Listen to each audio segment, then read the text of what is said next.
Hello, this is Rory Andrews with Swarmio eSports. UT Arlington won the Heroes of the Dorm tournament this weekend, Blizzard's collegiate championship for Heroes of the Storm, and they won 3 years of full paid tuition. You could get a degree in that time if you weren't playing Heroes of the Storm so much. Cue bumper! UT Arlington this week won the Heroes of the Dorm Collegiate Heroes of the Storm Championship, which is Blizzard Entertainment's collegiate championship for universities all across North America for their Heroes of the Storm game. What the first place team won was 3 years full paid tuition, or up to $75,000. The second place team won a 1 year full paid free tuition, and the top 3 teams all won a gaming PC worth an estimated $1,000 USD. So in order to go back to the beginning of collegiate esports, we have to go all the way back to the heady days of 2014, where Nancy Kerrigan got her leg busted in, people were waiting in line to see the newest blockbuster Forrest Gump, and everybody was watching the police chase a white Ford Bronco down the mean streets of LA. Roy, I think that was 94. Oh, okay, all right. Okay, we're going back to the heady days of 2014 when Outkast was playing on all the radios and people were arguing about WMDs and No, that's 2000. That's 2000. What happened in 2014? That was like 2 years ago. Okay, well, we're going back to 2 years ago, 3, sort of, to the heady days of 2014, where Robert Morris University became the first university to offer athletic scholarship for gamers. Robert Morris University gave out 35 esports scholarships, the first of its kind. The top tier consisting of 70% of tuition, and the second tier consisting of 35% of tuition. Now you might be saying, wow, that's a whole lot of money for playing video games. But these esports scholarships must adhere to their scholastic sports criteria.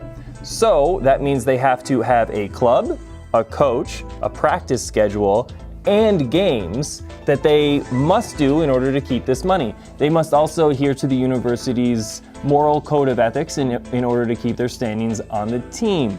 These standards are based on sports, but they're moving on to esports, which is really legitimizing the field.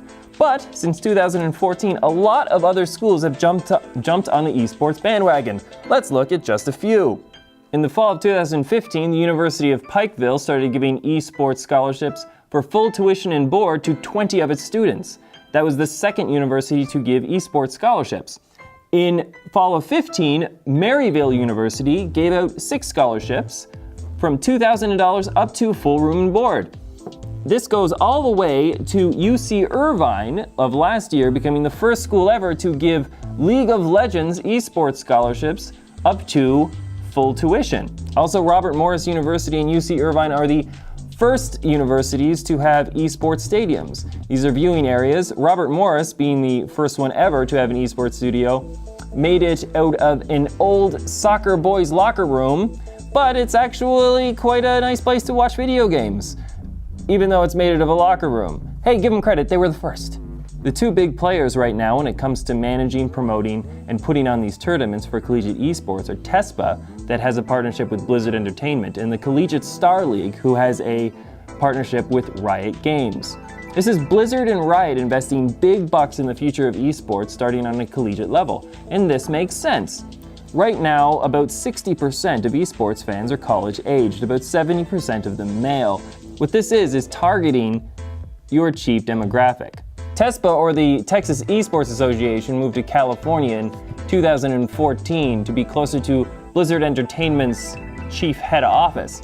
In 2015, TESPA held the first Heroes of the Dorm National Championship.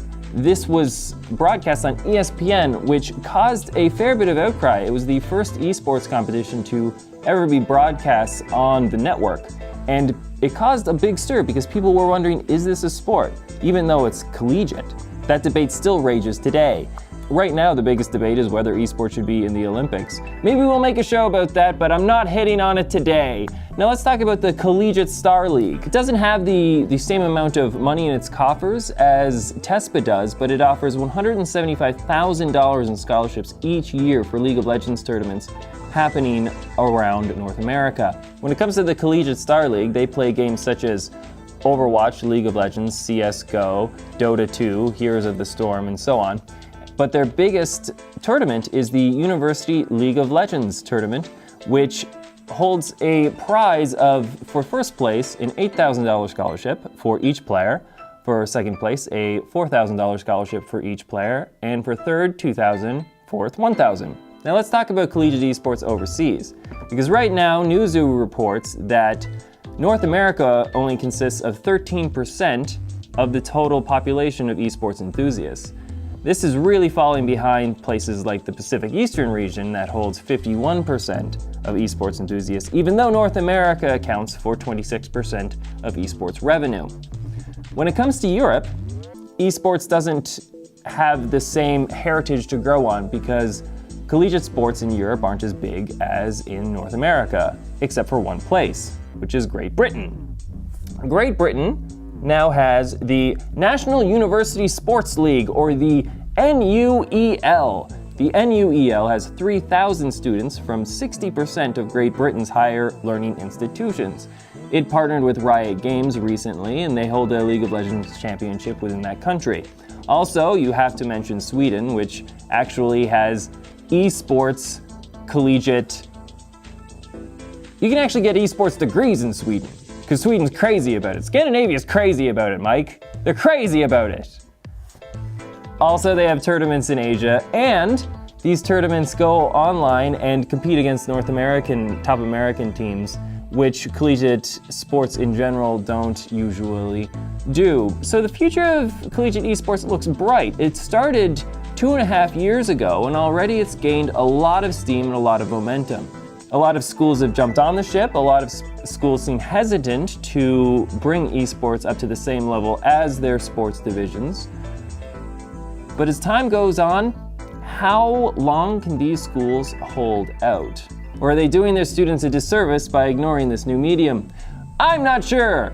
Leave it in the comments below. This has been Rory Andrews for Swarmio Esports, and I am out. Thank you very much.